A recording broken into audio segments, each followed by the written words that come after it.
Hola, espero estés muy bien.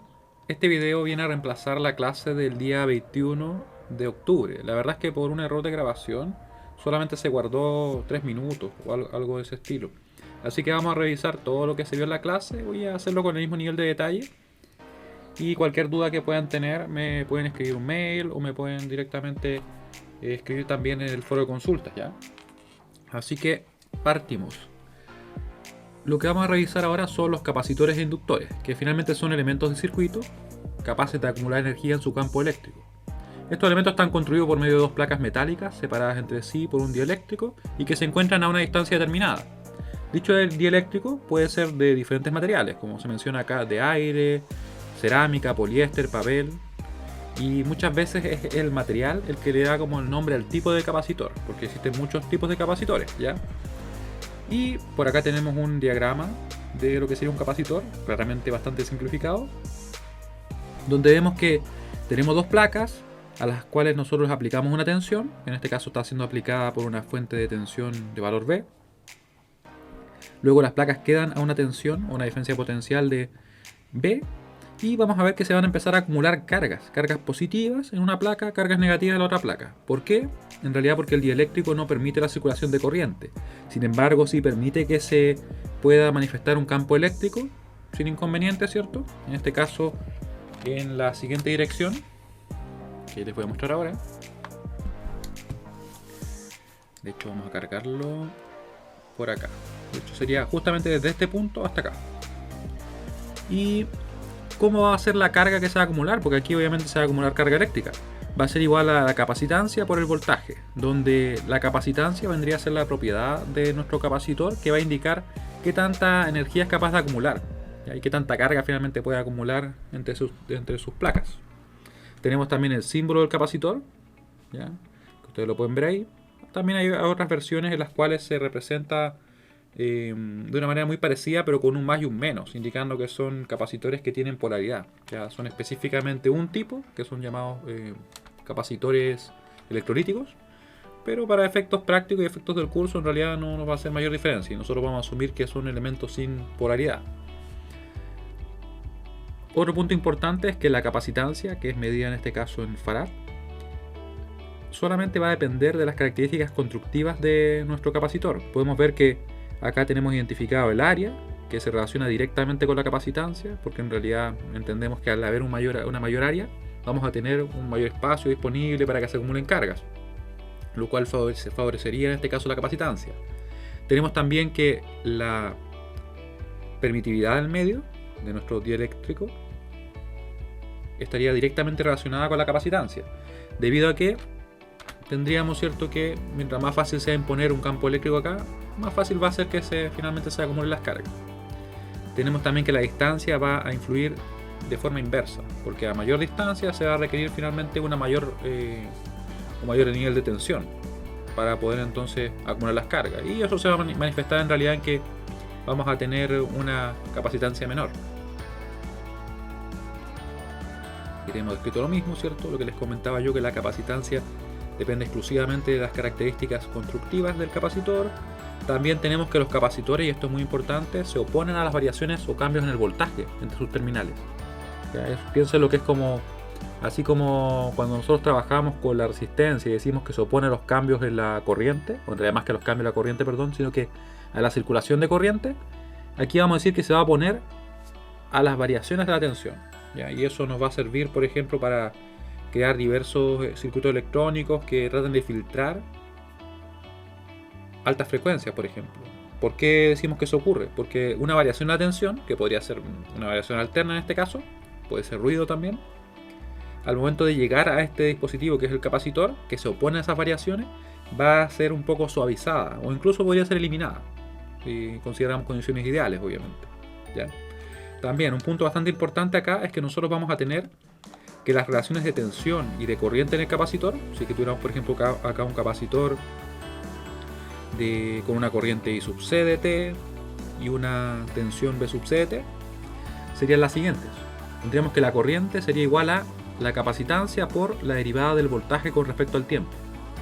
Y tendríamos que el voltaje sería 1 sobre C por la integral desde menos infinito hasta T de nuestra corriente. Aquí es muy importante tomar en cuenta también que ahora ya no es algo tan simple como la relación que tenemos en un resistor, donde en un resistor teníamos lo siguiente, que les voy a mostrar por acá. Teníamos, ¿cierto? Ahí. Que se presentaba la siguiente relación. Teníamos, por ejemplo, el resistor. Teníamos que tiene un valor R, ¿cierto? Más menos la tensión. Acá tenemos la corriente. Y decíamos que por la ley de Ohm, simplemente el voltaje iba a ser igual a R por I, ¿cierto? Y así nosotros podíamos, si que conociéramos, por ejemplo, el voltaje y la resistencia, calcular la corriente. O si conocemos la corriente y la resistencia, calcular el voltaje. Aquí ahora las relaciones van a ser, como ustedes ven, directamente derivadas integrales. ¿Eso qué va a significar? Que al momento de aplicar mallas o aplicar nodos, nos van a quedar ahora ecuaciones, y más que ecuaciones, sino que sistemas de ecuaciones diferenciales, los cuales obviamente se pueden resolver. Sin embargo, nosotros vamos a buscar una alternativa para poder resolverlo, que es precisamente lo que se realiza en ingeniería eléctrica, que es resolver esto en el dominio fasorial, que vamos a ver en un momento más. Y bueno, ¿cómo serían los capacitores? Aquí tenemos algunos ejemplos de capacitores. Son capacitores reales, tenemos varios tipos. Tenemos, por ejemplo, algunos capacitores electrolíticos, como este que está por acá. Ese acá también. Pueden ver que acá nos indica el valor de la, de la capacitancia. Se pixela un poquito. Este dice que es de 4,7 microfaradios. Este de por acá de 4700 microfaradios. O sea, son como 4,7 milifaradios. Nos da la tensión también, que por si acaso esa tensión viene a ser como el límite máximo de tensión al cual puede trabajar. Más allá de eso no podría trabajar y directamente podría explotar, y lo digo literalmente, ¿ya? Acá tenemos otros capacitores, algunos que parecen como una especie de lentejas, ¿ya? Esos son capacitores de cerámica. Diversos valores tienen, ¿cierto? En realidad los más pequeños por lo general tienen un nivel de tensión más bajo con el que pueden trabajar. Tenemos acá algunos de poliéster, por ejemplo el de poliéster, él tiene toda la pinta de ser de poliéster también. Él yo diría que es de cerámica, de 500 volts como pueden ver. Y tenemos también, este parece ser un capacitor de papel, otro electrolítico, este sería uno de 470 microfaradios y puede trabajar hasta 35 volts, ¿cierto? ¿Y qué serían estos de acá? Que pueden parecer un poquito extraños, ¿cierto? En realidad son capacitores que son variables. Eso quiere decir que acá tiene una perilla y que nosotros moviendo esta perilla, obviamente haciéndola rotar, vamos a lograr que las placas se entrelacen de una manera diferente y que por tanto el área cambie, cambiando así la capacitancia, ¿ya? ¿Para qué se ocupan este tipo de dispositivos? Generalmente se ocupaban mucho las radios, yo diría analógicas, radios un poquito más antiguas, ¿cierto? Donde uno, para sintonizar la radio, lo que hacía era usar filtros. Filtros que eran capaces de dejar pasar algunas frecuencias y otras no. Y entonces tenemos que esto estaba directamente configurado a eso, al sintonizador.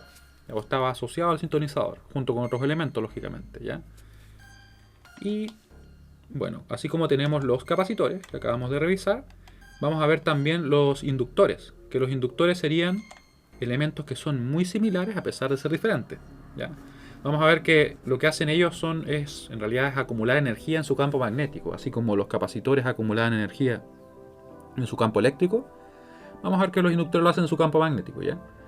¿Cómo están construidos los inductores? En realidad, generalmente por medio de un alambre que está enrollado alrededor de un núcleo, el cual puede ser el núcleo de aire, de ferrita o cualquier otro material ferromagnético, ¿ya? El objetivo es favorecer así la circulación del flujo magnético. Todas estas características permiten que al circular una corriente eléctrica a través del inductor se manifieste un campo magnético, ¿ya?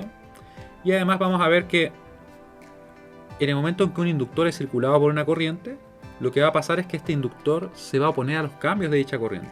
Así como el capacitor se oponía a los cambios de la tensión, el inductor se va a oponer a los cambios de la corriente, ¿ya?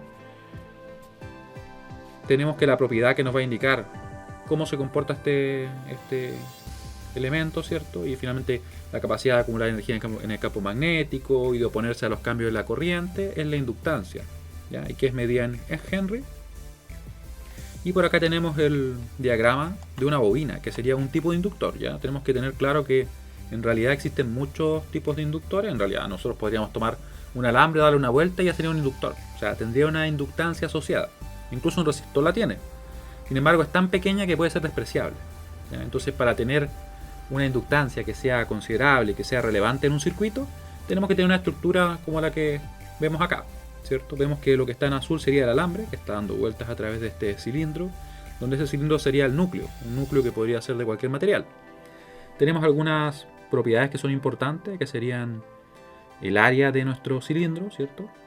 El área en este caso de la sección del mismo, el largo que tiene la bobina en general, y el material también que tenemos dentro de nuestro núcleo, ¿ya? Porque obviamente va a ser más simple o más difícil el imponer un flujo magnético ahí, ¿ya? Entonces eso es importante.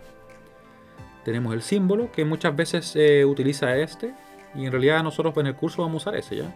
También otro que es común, que se ve de repente en algunos libros, es este, miren. A mí generalmente me cuesta dibujarlo, y ahora me quedo un poco mejor, ¿ya? Pero es igual de válido. Se representa de la misma manera. La L no la pude dibujar, ¿qué le voy a hacer ante eso? ¿Sí? Y el otro sería como, no sé, una especie de cola de chancho, si lo piensan así, ¿ya? Son ambos totalmente válidos. Vamos a presionar en otro lado para que así los vean bien, ¿ya? Y ¿qué tenemos que tener en cuenta?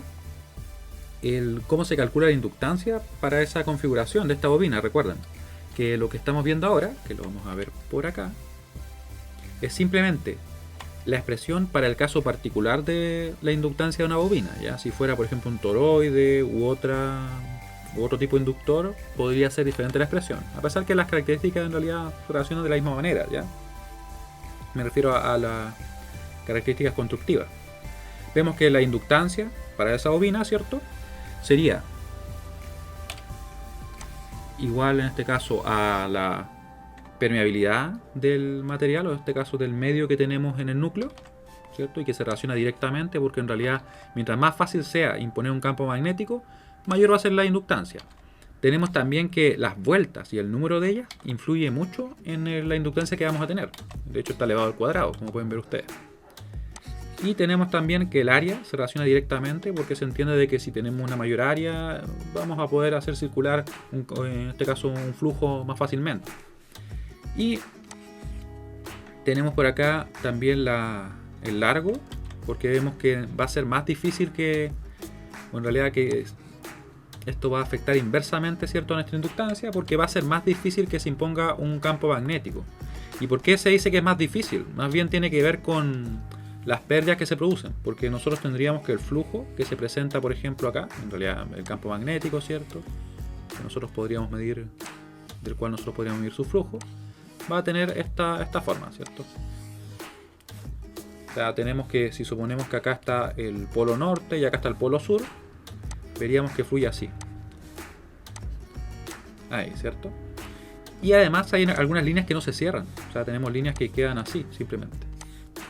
Y eso provoca pérdidas, lógicamente. El ideal sería que esto se cerrara completamente. Entonces, mientras más largo es más larga esta bobina, más líneas van a quedar abiertas, ¿ya? Y no se van a cerrar finalmente, ¿ya? Entonces vamos a tener pérdidas en el flujo. Y por eso es que en realidad nos afecta en el valor de la inductancia, ¿ya? Ahora, como se mencionaba para el caso de los capacitores, tenemos también que la inductancia va a depender exclusivamente de las características constructivas del inductor, que son las que mencionamos recién. Tenemos que las relaciones de voltaje y de corriente, así como en el caso del capacitor, también están definidas por medio de derivadas o integrales, ¿ya? Solamente que hay unas pequeñas diferencias, ¿cierto? Tenemos que, si tenemos la tensión así, la tensión B sub L de T y la corriente I sub L de T, vemos que el voltaje va a ser igual a L por la derivada de la corriente con respecto al tiempo. Y la corriente va a ser igual a 1 sobre L por la integral desde menos infinito hasta T de B sub L de T, ¿ya? Nuevamente aquí estamos considerando, por decirlo así, la condición inicial. Si es que, por ejemplo, al momento de alimentarse un circuito eléctrico, podemos tener alguna energía acumulada en el inductor, ¿ya? Eso es lo que podría ocurrir, ¿ya? Por eso es que se considera muchas veces también esto desde cero más una condición inicial, ¿ya? Pero si queremos dejarlo todo concentrado acá, lo podemos hacer de esta forma y no habría ningún inconveniente. ¿Cómo serían los inductores? Bueno, los inductores los tenemos por acá. Ustedes pueden ver en realidad algunos tipos de ellos, ¿cierto? Una bobina. Tenemos también acá un toroide, que está todo enrollado así. Acá hay otro inductor, ustedes lo pueden ver acá, que está como encapsulado, es como que es un material que uno se lo podría retirar para ver y en realidad vería que está algo parecido a esto dentro de ese elemento. También tenemos un inductor aquí que en realidad es como bien artesanal, con unas 2 vueltas, ¿cierto?, a este material ferromagnético, parece ser de ferrita, y es un cable simplemente, ¿ya? Obviamente las propiedades que puede tener y en realidad el valor de la inductancia que genera no es la mejor, ¿cierto? Pero de todas maneras cumpliría con ser un inductor. Ahora vamos a ver cómo vamos a finalmente representar estos números, y en realidad lo que buscamos representar son las sinusoides, las señales senoidales, para así poder trabajar en este nuevo dominio que va a ser el dominio fasorial o dominio frecuencial, ¿ya? Así que vamos a revisar este apunte, que lo tenemos por acá, pero lo vamos a revisar de hecho por acá. Acá lo tengo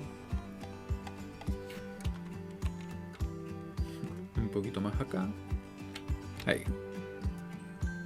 Entonces, nosotros habíamos visto en una clase anterior, me parece justamente la última clase, que teníamos señales senoidales, ¿cierto?, que podrían ser representadas como senos o cosenos. Nos interesaba bastante la magnitud, la frecuencia angular, la fase, ¿cierto?, el ángulo de fase, y también por ejemplo, la componente continua, que decíamos que si le sumábamos una componente continua, supongamos un 1, todo esto se desplaza hacia arriba, ¿cierto? Si le sumáramos, no sé, un -1, se lo restáramos, ¿cierto?, se va a desplazar hacia abajo.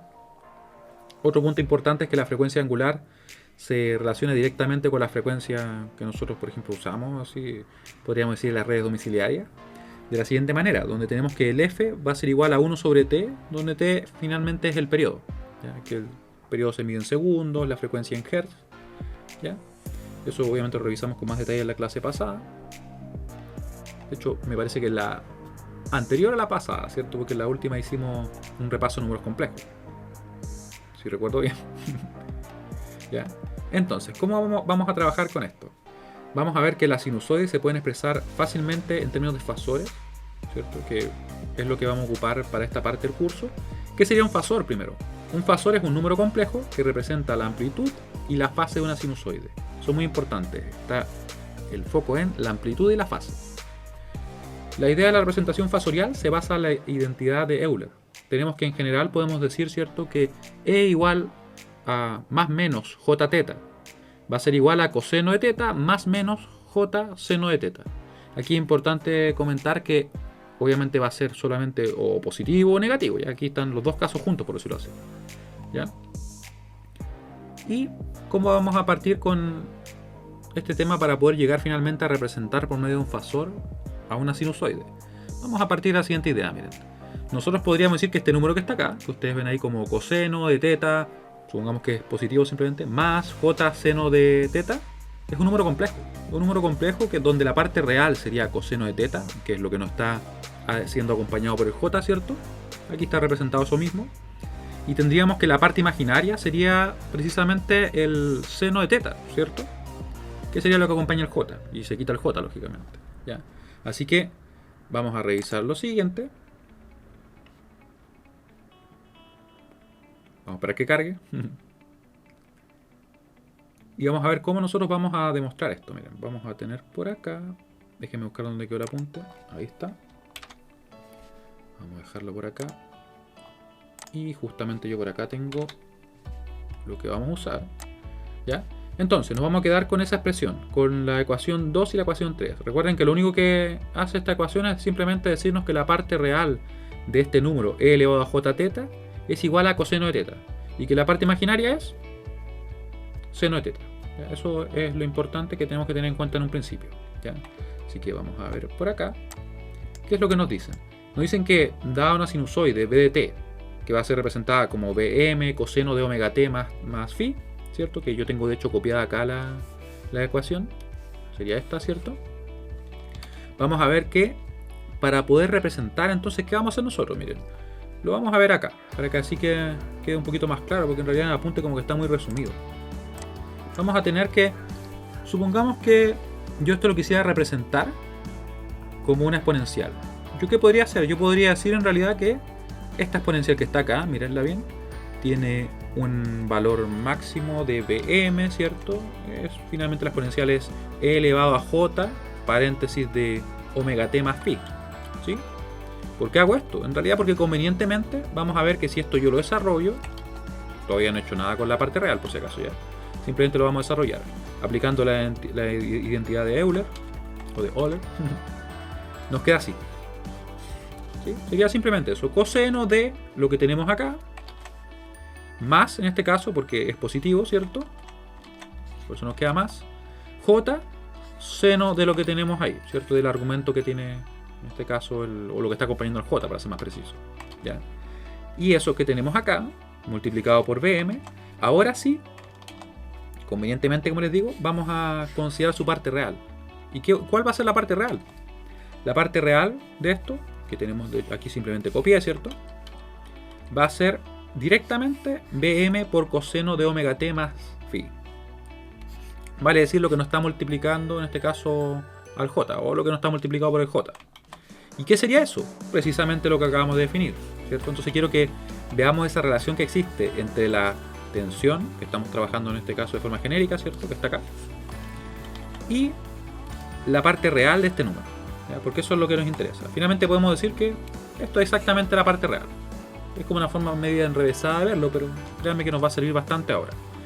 ¿Qué hacemos ahora? Decimos que si podemos representar la función b de t como la parte real de ese número, ¿por qué no seguimos trabajando con eso? Y de hecho eso es lo que hacemos acá, miren. ¿Se fijan? Trabajamos ahí con una sola diferencia, que aquí lo que hicimos fue separar estas exponenciales. Recuerden que si yo tengo lo que está ahí y lo represento como e elevado a j omega t más phi, ¿sí? Yo podría desarrollarlo, podría decir entonces que esto va a ser igual a e por j omega t más j phi. Y después, por las mismas propiedades de las exponenciales, podría separarlo de nuevo. Me quedaría entonces j phi por e elevado a j omega t. Y obviamente es conmutativo, así que nos quedaría exactamente igual como lo que está ahí. Y el Bm queda porque el Bm no lo tocamos, es una constante simplemente, recuerden. ¿Ya? Una vez que tenemos eso, ¿qué podemos hacer? Podemos ver que en realidad acá nos quedó la dependencia temporal, o sea, el t solamente aparece ahí. Y lo que está acá, como ustedes pueden ver, es una constante por e elevado a j, que en realidad es la unidad imaginaria, y un ángulo, que también va a ser una constante finalmente. Pero no hay ninguna dependencia temporal. ¿Y qué sería esto? Esto que está acá, el Bm por e elevado a j phi, que ustedes saben que esto en realidad es un número complejo, ¿cierto? Un número complejo representado en forma exponencial, ¿sí? Que sería lo mismo que, por ejemplo, que escribir 1 ángulo de phi. ¿Por qué digo que sería lo mismo? Porque en realidad es como que estuviéramos esto, según lo que vimos en la clase pasada, ¿cierto?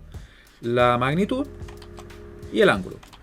Misma información, ¿ya? ¿Y para qué nos sirve eso y cómo lo ocupamos finalmente? Lo que hacemos es que a todo esto que está acá le llamamos fasor. Fasor que representa en este caso a la función o a la señal b de t. ¿Y cómo lo representamos? Lo representamos ya sea con una negrita, que es como vamos a ver, esa no es una negrita, ¿ya? Imaginemos con negrita, es lo que sería el apunte, o por lo general con un punto abajo, ¿ya? Es lo que hacemos cuando lo dibujamos a mano, ¿ya? Tenemos entonces que ese Bm por e elevado a j phi, también nosotros como era un número, o es un número complejo, ¿cierto? Lo podemos representar así en forma polar. Nos quedaría simplemente como Bm, que es la magnitud, y con el ángulo que tenemos ahí, ¿cierto?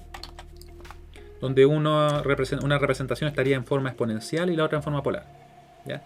Y ese es el fasor. Aquí uno podría preguntarse, pero bueno, ya, si es que eso es el fasor, porque le dimos un nombre, ¿cierto? ¿Qué pasa con este término? Porque lo dejamos ahí, como que lo omitimos y en realidad estaríamos cambiando la expresión. Y lo que pasa es que nosotros cuando obtengamos el fasor, siempre tenemos que tener en cuenta que originalmente estaba a una frecuencia determinada, ¿ya? No nos podemos olvidar, es como que implícitamente está. ¿Por qué? Porque nosotros cuando tengamos, por ejemplo, los fasores, tengamos otras propiedades que vamos a ver en un momento más, de un circuito, ¿cierto? Que esté en el dominio, en este caso, fasorial, vamos a resolver en ese dominio y después vamos a volver al dominio temporal. Sería algo de este estilo, miren. Es como que yo tengo acá, estamos en el dominio temporal, acá estamos en el dominio fasorial, le vamos a poner como omega simplemente para tratar de indicarlo de alguna manera. Y acá tenemos un problema. Y este problema como les decía, implica resolver sistemas de ecuaciones diferenciales. Nosotros decimos, mira, pero me voy a pasar a este otro dominio. En este dominio todo se va a convertir simplemente en sistemas de ecuaciones algebraicos, pero con números complejos. Vamos a resolver acá, y cuando esté resuelto, volvemos al dominio temporal. Pero nosotros no tenemos que olvidar esa frecuencia, no tenemos que olvidar lo que estaba acá, ¿cierto? Porque si no, no sabríamos cómo volver. Y por si acaso se puede volver sin que hayan cambios así importantes, ¿ya? Entonces, una vez que tenemos eso relativamente claro, vemos que acá se menciona lo mismo, solamente de una manera un tanto más resumida, como ustedes pueden ver. Donde tenemos, ¿cierto?, que se dice que nuestra señal, en este caso BDT, es igual a la parte real de este número complejo, que convenientemente se elige para poder representar todo esto correctamente, ¿cierto? Vemos que se le llama al Bm por e elevado a j phi simplemente B con negrita, indicando que es el fasor. Y nos queda entonces de la siguiente manera, miren. Nos queda lo que tenemos acá, está representado tal como lo escribimos nosotros, que sería obviamente la representación fasorial de la sinusoide BDT, también llamado fasor de BDT.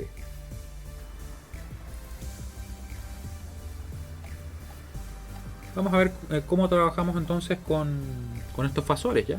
Y bueno, en otras palabras podemos decir que un fasor es una representación compleja de la magnitud y la fase de una sinusoide. Ese es el punto clave. Recuerden que aquí lo que a nosotros nos interesa respecto a una sinusoide para poder trabajar en este nuevo dominio es la magnitud y la fase, ¿ya? Y podemos decir que un fasor puede considerarse como un equivalente matemático de una sinusoide sin la dependencia del tiempo, que claro, que queda implícita, ¿cierto? No nos olvidamos completamente de ella. Simplemente no la ocupamos mientras estemos resolviendo el circuito. También es importante notar que tanto la ecuación 2 como la ecuación 3 se pueden usar para desarrollar el fasor, aunque por lo general la convención es que utilicemos la ecuación 2. ¿Qué quiere decir eso? Lo tenemos por acá. Que podríamos trabajar asumiendo, por ejemplo, que vamos a usar la parte real o la parte imaginaria. Y funcionaría de todas maneras. Veríamos que en realidad a lo que llegaríamos sería exactamente lo mismo, ¿ya? Por ejemplo, si se usara el seno para obtener el fasor, en vez del coseno, lo que tendríamos sería que B de t sería igual a Bm seno de omega t más phi. Y eso nos quedaría igual a la parte imaginaria de Bm por e elevado a j omega t más phi, ¿ya? Y eso obviamente al final llegaría a que nos da ningún fasor. Más estructura, nos quedaría Bm por e elevado a j phi. Y no habría ningún cambio mayor que ese, ¿ya? De todas maneras, como les decía, por lo general se trabaja con el coseno. Y aquí lo que tenemos es lo que se le llama muchas veces sinor, donde lo que se hace es considerar el fasor, pero multiplicado por el e elevado a j omega t, que vendría a ser, por decirlo así, la dependencia temporal. Y esto finalmente lo que representa es que el fasor estaría rotando a una frecuencia omega, estaría rotando en sentido antihorario. Y si nosotros, por ejemplo, obtuviéramos las proyecciones, ¿cierto? O proyectáramos en este caso ese sinor, veríamos que podríamos reconstruir completamente la señal en el tiempo, ¿ya? A pesar de que nosotros en realidad no vamos a realizar eso manualmente, sino que simplemente vamos al final, a una vez que ya hemos resuelto todo el problema, volver al tiempo. Y créanme que es más fácil de lo que parece, porque en realidad uno como que puede pensar que tiene que realizar toda esta operación desde cero, y en realidad no. Vamos a tener unas tablas como que definen bien claro cómo pasamos, por ejemplo, de un coseno o de un seno al fasor, ¿ya? Así que, para su tranquilidad. De todas maneras, teóricamente se puede realizar todo este proceso, ¿ya? Y aquí se menciona, bueno, que al aumentar el tiempo, el sinor rota en un círculo de radio Bm a una velocidad angular omega t, ¿cierto? En el sentido contrario a las manecillas del reloj, tal como se ve en la figura. Y ahí se podría decir que se puede considerar que B de t es finalmente la proyección del sinor, en este caso B, donde B, recuerden que es el fasor, por e elevado a j omega t, ¿ya? En el eje real. Y ahí obviamente podríamos tomar en cuenta exactamente lo mismo, ¿ya? Y por eso es que es importante que no olvidemos la frecuencia, porque si nosotros usáramos cualquier otra frecuencia, ahí cometeríamos un error grave, como se menciona en el punto final. Ahora, ¿cómo finalmente vamos a obtener el fasor? Porque claro, lo vimos ahí el detalle, pero me interesa centrarnos más allá de lo teórico, de por qué es válido hacerlo y cómo se realiza obviamente en detalle, en la parte práctica, de cómo lo vamos a hacer finalmente. Y vemos que lo que nosotros vamos a hacer es que si tenemos, por ejemplo, acá una función b de t en el dominio temporal, está definida por medio de un coseno en este caso, nosotros vamos a simplemente tomar en cuenta el valor máximo, el valor que tenemos acá, ¿cierto? La amplitud, y y el desfase, ¿cierto? Que sería en este caso el ángulo phi. Y así tendríamos desde la representación en el dominio temporal, una representación en el dominio fasorial. ¿Ya? Eso es lo que vamos a hacer en definitiva. También muchas veces se le llama al dominio fasorial, como yo ya lo he comentado, ¿cierto? Dominio frecuencial. Y aquí viene un punto bien importante. Lo que ustedes ven ahora es justamente la tabla que nosotros usamos para poder hacer estas conversiones, ¿ya? Y esta tabla es como que es súper clara en el sentido de lo que hay que hacer. O sea, si tenemos, por ejemplo, una señal definida como un coseno, tomamos el valor máximo, el ángulo, y obtenemos el fasor. Si es que está definida por medio de un seno, nosotros hacemos lo mismo con la magnitud, sin embargo al ángulo le tenemos que quitar 90. ¿Y por qué le quitamos 90 grados? Se los quitamos porque simplemente estamos haciendo una conversión a coseno. O sea, del seno pasamos a coseno y de ahí hacemos el traslado al dominio fasorial. Es simplemente eso. Aquí también está escrito lo que habría que hacer para señales, por ejemplo, de corriente, pero en realidad es lo mismo. Lo importante es si está definido como un coseno o está definido como un seno. Aquí hay un error, ¿cierto? Aquí esto debería ser IM, por si acaso, ¿ya? Ahí lo voy a corregir en el apunte para así dejarlo bien cargado. Pero, claro, sería en ese caso IM, ¿ya? Así que eso es lo que nosotros vamos a usar, por si acaso. Si es que lo que hemos visto hasta ahora les parece muy extraño, no se entiende bien, no se preocupen, porque lo que vamos a hacer nosotros es prácticamente utilizar esta tabla. Lo que pasa es que obviamente no la podemos simplemente presentar, sino que hay que ver un poco el trasfondo de dónde viene, ¿cierto? Sí, para que así tenga más sentido. Ahora, ¿qué haríamos entonces para poder volver al dominio temporal? Porque yo mencionaba que nosotros vamos a pasar de un dominio temporal, que es el dominio en el que nos movemos nosotros, al dominio fasorial para resolver, en este caso, unos circuitos que van a tener capacitores, inductores, resistores también. Y después vamos a volver al dominio temporal. ¿Cómo lo hacemos? Simplemente lo que hacemos nosotros es tomar el valor máximo obtenido, ¿cierto? La amplitud, y tomar el ángulo. Y con eso reconstruir nuestro coseno. Aquí aparece todo el desarrollo, lógicamente, pero en definitiva es tomar la tensión, o en realidad tomar la magnitud de nuestro fasor, expresarlo como un coseno con la frecuencia que teníamos originalmente, por eso es que no teníamos que olvidarla, más, y aquí ponemos simplemente el ángulo del desfase. Es todo lo que vamos a hacer. ¿Ya? Igual nosotros el ejercicio lo vamos a ver un poco más claro, así que para que no les quede la duda respecto a eso, ¿ya? Este gráfico es bastante importante porque nos refleja la idea de lo que sucede muchas veces en los circuitos eléctricos reales, ¿ya? Donde tenemos acá un fasor que está definido aquí como si fuera un fasor, por ejemplo, de tensión. Está llamado acá como B. Tiene una magnitud de M, tiene un ángulo phi, ¿cierto? Y tenemos otro fasor acá, que está representado como una I, ¿cierto? Probablemente sea una corriente, de hecho lo más probable. Tiene una magnitud IM y tiene también un ángulo, en este caso negativo. ¿Ya? Le podemos poner menos teta, el valor que sea. ¿Ya? Lo importante es que es negativo.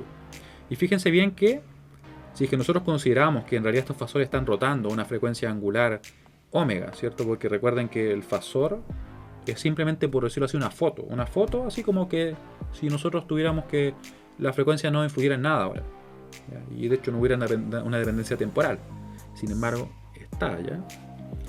¿Y qué nos dice esto? Nos dice que en realidad la tensión va adelantada a la corriente. Y uno podría preguntarse, ¿pero cómo? ¿Cómo la tensión se va a adelantar?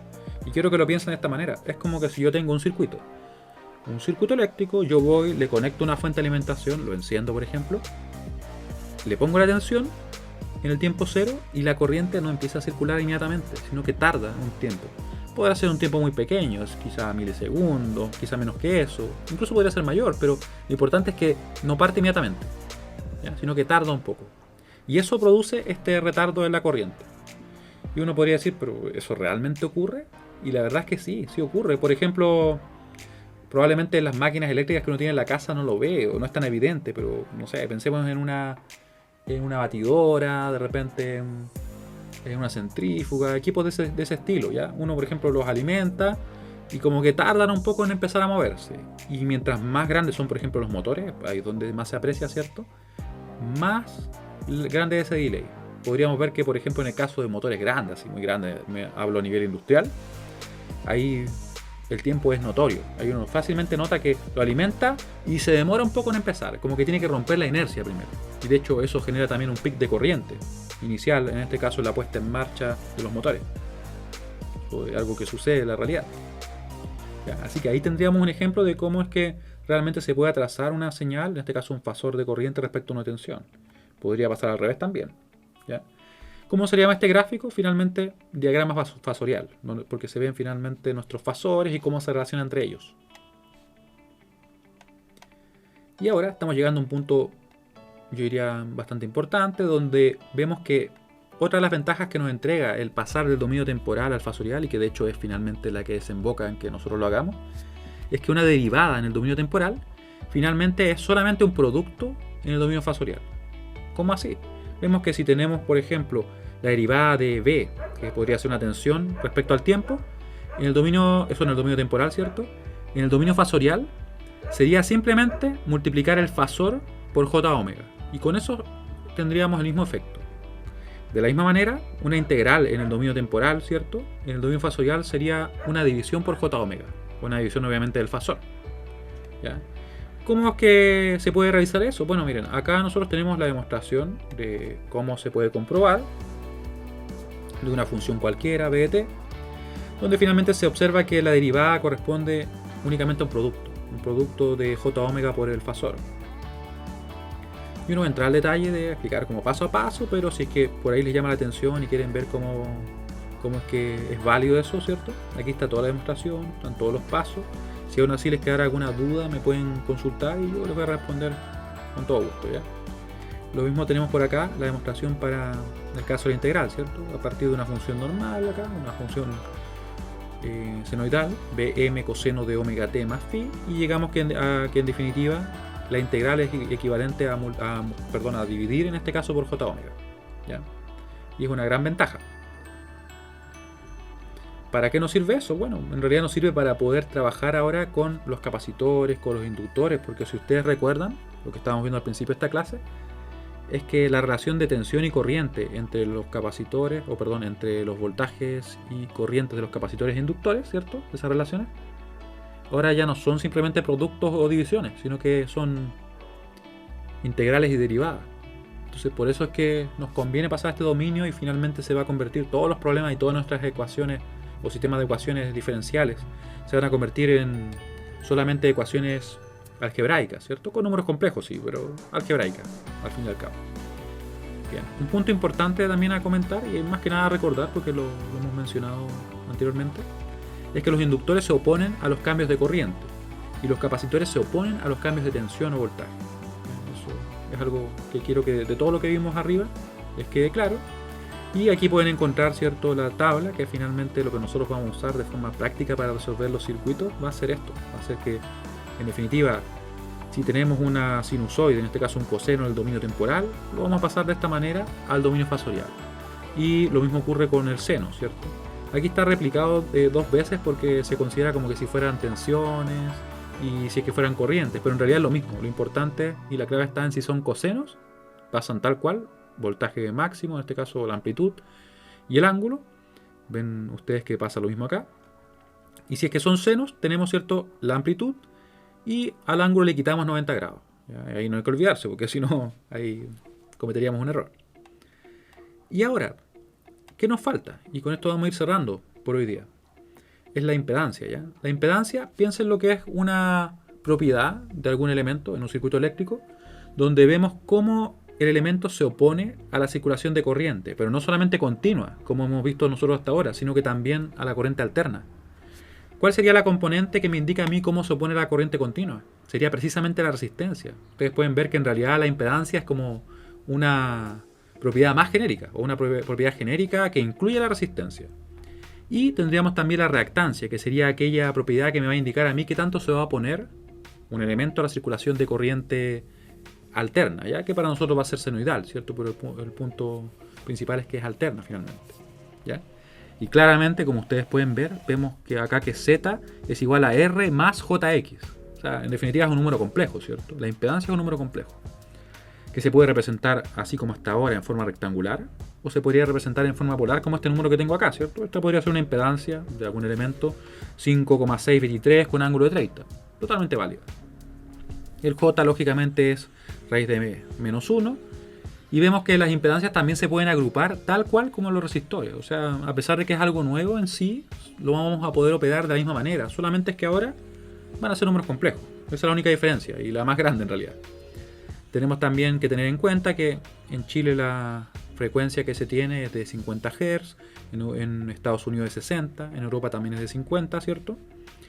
Y ahora vamos a ver que la impedancia va a depender de la frecuencia, lo cual no ocurría anteriormente con la resistencia. Y de hecho, incluso ahora no ocurre con la resistencia, como pueden ver en esta tabla. Tenemos que, por ejemplo, para el caso de un resistor, como el que tenemos acá, con su símbolo, ¿cierto?, su valor de resistencia, la impedancia que le va a corresponder a él va a ser simplemente de R. O sea, no hay dependencia de la frecuencia. Y temporal menos todavía, ¿cierto? Pero para el caso del inductor, que tenemos su símbolo ahí, vamos a ver que la impedancia va a ser igual a J omega L, donde J es la unidad imaginaria, omega es la frecuencia angular y L es la inductancia del inductor, que la tenemos ahí. Aquí vemos que en realidad si es que la frecuencia, por ejemplo, fuera mayor, la impedancia de este inductor va a ser mayor.